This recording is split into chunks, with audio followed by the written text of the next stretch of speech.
عاملين ايه؟ النهارده كنت عاوز اقول لكم ان انا عاوز انام ومصور الفيديو ده غصب عني والله العظيم. بكره الجمعة وعادي اوصل للصبح، لكن انا ميت فعليا. انا هخلص الفيديو ده واقوم على السرير دلوقتي والله العظيم. فيديو النهارده بخصوص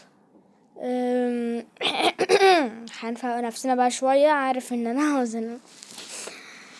فيديو النهارده بخصوص واحد اسمه احمد جيمنج.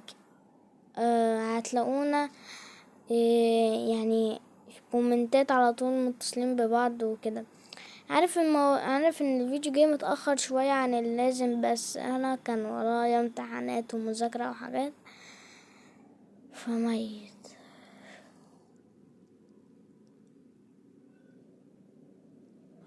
المهم الفيديو ده بخصوص احمد جيمنج. يا احمد جيمنج، انا دلوقتي بوجه لك الرسالة دي ليك انت مخصوص. لو انت بتشوف الفيديو ده ممكن ترد على السؤال تحت في الكومنتات. انت ليه قفلت القناة مع انك كنت ماشي فيها كويس؟ والله العظيم كنت انا دايما ادعمك واعلمك الحاجات المفروض تتعلمها. انت ليه وقفت القناة تاني يا جماعة؟ فعلا لما تيجي هو على طول ما هو يعني اللي يجي يبص على الكومنتات ويعمل قلوب ويرد ومش عارف ايه، يجي على الفيديو بتاع النهاية ولا اي حاجة. فاللي هو ايه انت ولا ايه؟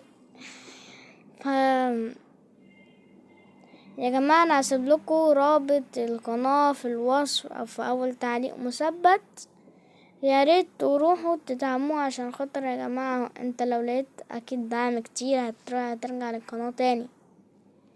انا بفكر كمان اوقف قناة والله العظيم، يعني مش عارف لما بكبر شوية بقى. يا ريت تروحوا تدعموا قناة احمد جيمنج، هتلاقوها تحت في اول كومنت مثبت او في الوصف. سلام.